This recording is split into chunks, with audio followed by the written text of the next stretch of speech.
तो दोस्तों, स्वागत है मेरे हिंदी स्टोरी चैनल पे। अभिनाश सुबह समय पर उठा नहीं तो संस्कृति को चिंता हुई। उसने अभिनाश को उठाते हुए उसके माथे पर हाथ रखा। माथा तप रहा था। संस्कृति घबरा उठी। अभिनाश को तेज बुखार था। 2 दिन से वह खांस भी रहा था। संस्कृति ने कल इसी वजह से उसे ऑफिस जाने से मना कर दिया था। मगर आज तेज बुखार भी थी। उसने जल्द से अविनाश को दवा खिलाकर माथे पर ठंडे पानी की पट्टी रखी। संस्कृति और अविनाश की शादी को अभी ज़्यादा वक्त नहीं गुजरा था। 2 साल ही हुए थे। पिछले साल तक सास ससुर साथ में रहते थे, मगर कोरोना में संस्कृति की जेठानी की मौत हो गई तो सास ससुर बड़े बेटे के पास रहने चले गए। उसके बाद कोरोना का प्रकोप बढ़ता ही गया। पिछले कुछ समय से टीवी चैनल पर दिल्ली के अस्पतालों में कोरोना से जूझने वालों की हालत देखकर वह भी परेशान थी। कहीं वेंटिलेटर नहीं तो कहीं ऑक्सीजन नहीं। मरीजों को अस्पताल में बेड तक नहीं मिल रहा था। ऐसे में अब उनका क्या होगा, यह सोचकर ही वह कांप उठी। जल्द से उसने माँ को फ़ोन लगाया। माँ, अविनाश को सुबह से बहुत तेज बुखार है, क्या करूँ? बेटा, यह समय ही बुरा चल रहा है। राजू भी कोरोना पॉजिटिव है, वरना उसे भेज देती। हम खुद उसकी देखभाल में लगे हुए हैं। तू ऐसा कर, जल्द से डॉक्टर को बुला और दवाई शुरू कर। हाँ माँ, वह तो करना ही होगा। मेरी सास की भी तबीयत सही नहीं चल रही है, वरना जेठ जी को ही बुला लेती। घबरा नहीं बेटी, धैर्य से काम ले, सब ठीक हो जाएगा। माँ ने समझाने का प्रयास किया। संस्कृति ने पति का कोरोना टेस्ट कराया। तब तक फैमिली डॉक्टर से पूछकर दवाई भी दे रही थी। इस बीच अविनाश की हालत ज़्यादा खराब होने लगी तो वह उसे लेकर अस्पताल भागी। 2 अस्पतालों से निराश लौटने के बाद तीसरे में मुश्किल से बेड का इंतजाम हो सका। सास ससुर और जेठ भी दूसरे शहर में थे, सो मदद के लिए आ नहीं सके। वैसे भी दिल्ली में लॉकडाउन लगा हुआ था। रिश्तेदार चाहकर भी उसकी मदद करने नहीं आ सकते थे। आस पड़ोस वालों ने कोरोना के डर से दरवाजे बंद कर लिए। तब संस्कृति ने अपने दोस्तों को फ़ोन लगाया, पर सबने बहाना बना दिया। अकेली संस्कृति पति की सेवा में लगी हुई थी। अस्पताल में मरीजों की लंबी कतार और मौत के तांडव के बीच किसी तरह संस्कृति खुद को बचाते हुए पति के लिए दौड़ भाग करने में लग गई। कभी दवा की पर्ची लेकर भागती तो कभी खाना लेकर, कभी डॉक्टर से गिड़गिड़ाती तो कभी थक हार कर बैठ जाती। उसे कोरोना वार्ड में ही जाने की इजाज़त नहीं थी। बाहर रिसेप्शन में बैठकर ही पति के ठीक होने की कामना करती रहती। उस पर पति की तबीयत अच्छी होने की बजाय बिगड़ती जा रही थी। उस दिन भी डॉक्टर ने पर्ची में कई दवाइयाँ जोड़कर लिखी। वह दवाई लेने गई, मगर जो सबसे ज़रूरी दवा थी वही नहीं मिली। अस्पताल में उसका स्टॉक खत्म हो चुका था। अब वह क्या करेगी? बदहवास सी वह अस्पताल के बेंच पर बैठ गई। बगल में ही परेशान सा एक युवक भी बैठा हुआ था। संस्कृति ने उसकी तरफ मुंह घुमाकर पूछा, क्या मुझे आप बता सकते हैं यह दवाई मुझे कहाँ मिलेगी? मैं खुद यह दवाई ढूंढ रहा हूँ, आसपास तो मिली नहीं। मेरे दोस्त ने बताया है कि नोएडा में उसकी शॉप है, उसने कुछ दवाई स्टॉक करके रखी है, सो वह मुझे दे देगा। अभी जाने की ही सोच रहा था। पर्ची लाइए, मैं अपने साथ आपके लिए भी दवा ले आता हूँ। बहुत मेहरबानी होगी। सुबह से इसके लिए परेशान हो रही थी। पसीना पोंछते हुए संस्कृति ने क्रिटिक स्वर में कहा, मेहरबानी की कोई बात नहीं, इंसान ही इंसान के काम आता है। बस इतना शुक्र मनाइए कि दवा वहाँ मिल जाए। कहकर वह चला गया।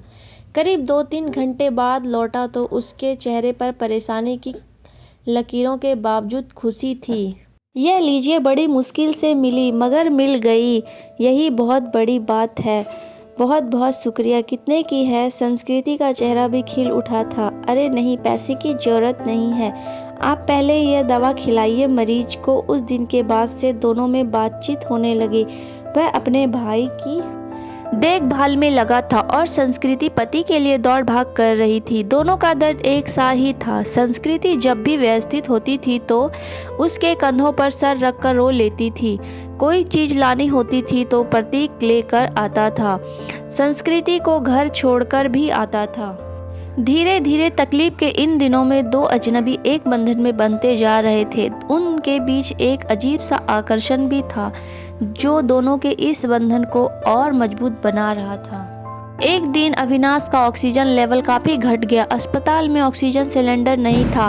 तब प्रतीक ने यह जिम्मेदारी अपने ऊपर ले ली। पूरे दिन काफ़ी धूप और गर्मी में लाइन में लगकर आखिर वह ऑक्सीजन सिलेंडर लेकर ही लौटा था। उस दिन संस्कृति ने पूछा था, आप मेरे लिए इतना कुछ कर रहे हैं, इतना ख्याल रखते हैं, मगर क्यों?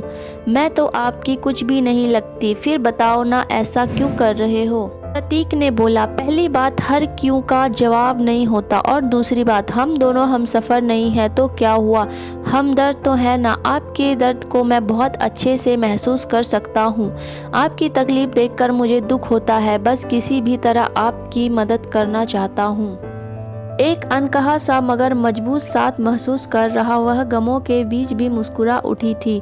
धीरे धीरे अविनाश की तबीयत और भी बिगड़ गई और उसको वेंटिलेटर पर रखना पड़ा। अस्पताल में वेंटिलेटर की भी कमी थी। कई वेंटिलेटर खराब हो गए थे। बदहवासी संस्कृति ने प्रतीक को फ़ोन लगाया तो पता चला कि उसके भाई को भी कहीं और शिफ्ट करने की नौबत आ गई है। आप चिंता ना करो संस्कृति जी, मैं अपने भाई को जिस अस्पताल में लेकर जा रहा हूँ, आपके पति को भी वहीं लेकर चलता हूँ। वहाँ वेंटिलेटर की सुविधा है और डॉक्टर्स भी अच्छे हैं। प्रतीक ने उसे डांट बधाया और फिर जल्दी ही शिफ्टिंग की सारी व्यवस्था कर दी। शाम में सब निपट गया तो प्रतीक का हाथ पकड़कर रोंदे गले से संस्कृति इतना ही कह सकी, आप नहीं होते तो पता नहीं क्या होता।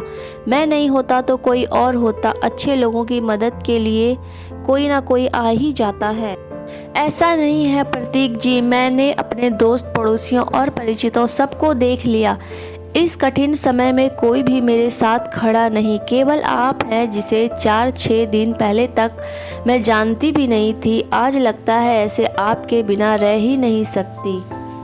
उसकी बात सुनकर प्रतीक ने एक अलग ही नज़र से संस्कृति की तरफ देखा और फिर मुस्कुराकर चला गया।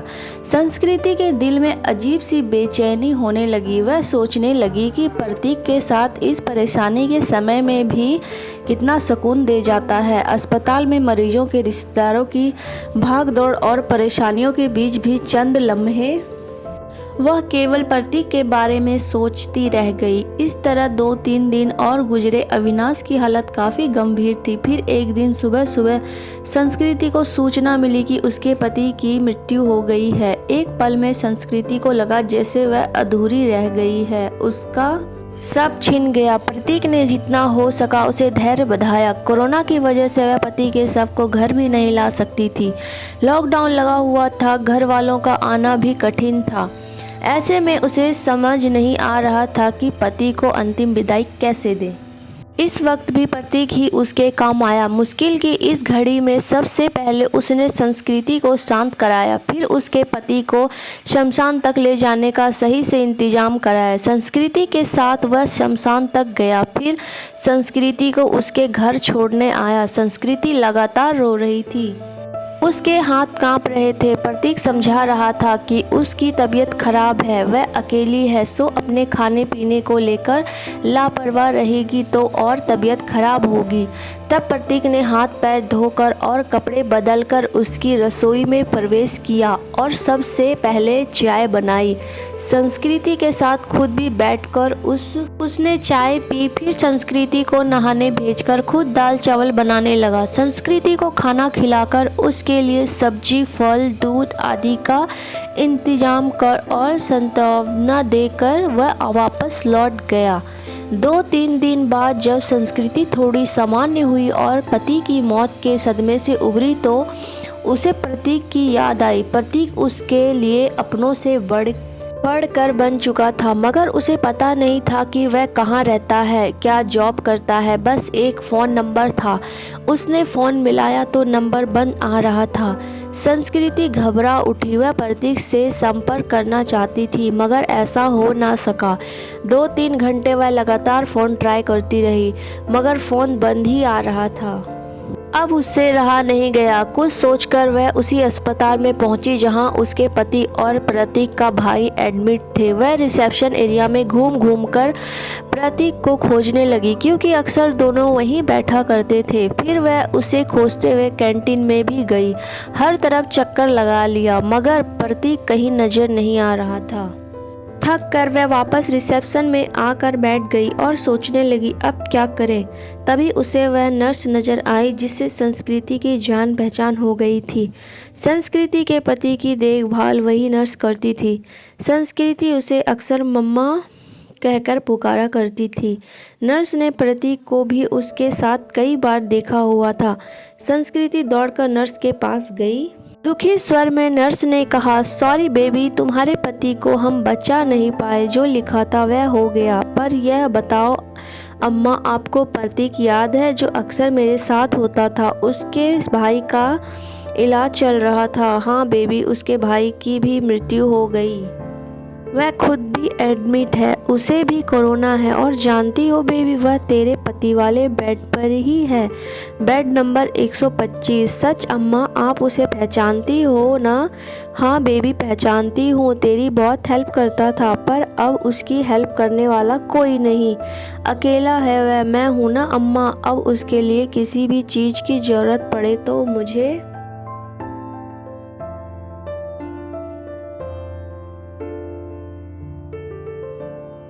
बताना, मैं उसके अटेंडेंट के रूप में अपना नाम लिखवा लेती हूँ। ठीक है बेबी, मैं बताती हूँ तुझे। इसके बाद संस्कृति पूरे मन से प्रतीक की सेवा में लग गई। उसके लिए घर का खाना, फल, दवाई वगैरह लेकर आना, उसकी हर जिम्मेदारी अपने ऊपर लेना, डॉक्टरों से उसकी। इस बीच प्रतीक की हालत बिगड़ गई और उसे आईसीयू ले जाने की जरूरत पड़ गई। इसके लिए अस्पताल के क्लर्क ने उसके आगे एक फॉर्म बढ़ाया। उसमें मरीज के साथ क्या संबंध यह लिखकर हस्ताक्षर करना था। संस्कृति कुछ पलों के लिए सोचती रही कि वह क्या लिखे। फिर उसने उस खाली जगह पर पत्नी लिखकर साइन कर दिया। क्लर्क को कागज थमाकर वह खुद में ही मुस्कुरा उठी। 2-3 दिन आईसीयू में रहकर प्रतीक की हालत में सुधार शुरू हुई और उसे कोविड वार्ड में वापस शिफ्ट कर दिया गया। 7-8 दिनों तक लगातार सुधार होने और रिपोर्ट नेगेटिव आने के बाद उसे डिस्चार्ज भी कर दिया गया। इतने दिनों तक संस्कृति ने भी अपना खाना पीना और नींद भूलकर दिन रात प्रतीक की सेवा की थी। डिस्चार्ज वाले दिन वह बहुत खुश थी। उसने सीधा अपने घर के लिए कैब बुक किया और प्रतीक को अपने घर ले आई। प्रतीक ने टोका तो संस्कृति ने थोड़े शरारती अंदाज में जवाब दिया, मैंने फॉर्म में एक जगह यह लिखकर साइन किया है कि मैं तुम्हारी पत्नी हूँ और इसलिए अब मेरा और तुम्हारा घर अलग अलग नहीं बल्कि एक ही होगा। मगर संस्कृति, लोग क्या कहेंगे? लोगों का क्या है प्रतीक? जब मुझे ज़रूरत थी तो क्या लोग मेरी मदद के लिए आगे आए थे? नहीं ना। उस वक्त तुमने मेरा साथ दिया, अब मेरी बारी। इसमें गलत क्या है? तुम थोड़े ठीक हो जाओ, फिर सोचेंगे कि क्या करना है। संस्कृति ने अपना फैसला सुना दिया। करीब 10 दिन तक संस्कृति ने जी भरकर प्रतीक का ख्याल रखा। हर तरह से उसकी सेहत पहले की तरह बनाने और खुश रखने का प्रयास करती रही। संस्कृति एक संयुक्त परिवार से संबंध रखती थी। ससुराल में धन संपत्ति की कमी नहीं थी। यह घर भी पति के बाद उसके नाम हो चुका था। पति ने उसके लिए काफ़ी संपत्ति और गहने भी छोड़े थे। बस एक हमसफ़र की कमी थी जिसे प्रतीक पूरा कर सकता था। उस दिन शाम में संस्कृति ने प्रतीक के हाथों को थाम कर कहा, जो बात मैंने अनजाने ही उस फॉर्म में लिखा, क्या हम उसे हकीकत का रूप नहीं दे सकते? क्या मैं तुम्हें अपने हमदर्द के साथ साथ एक हमसफ़र के रूप में भी स्वीकार हूँ? मुझे लगता है संस्कृति की अब यह बात कहना फजूल है। मतलब यह कि तुम ऑलरेडी मेरी हमदर्द और हमसफ़र बन चुकी हो। हम हमेशा साथ रहेंगे। तुमसे बढ़कर कोई और मेरा ख्याल नहीं रख सकता, कहकर प्रतीक ने संस्कृति को गले लगा लिया। तो दोस्तों, आज की कहानी आप लोगों को कैसी लगी? और ये कहानी यही ख़त्म होती है। Like, comment, share and subscribe करना बिल्कुल भी ना भूलें। दोस्तों, मिलते हैं नेक्स्ट ब्लॉग में नेक्स्ट कहानी के साथ। Bye bye.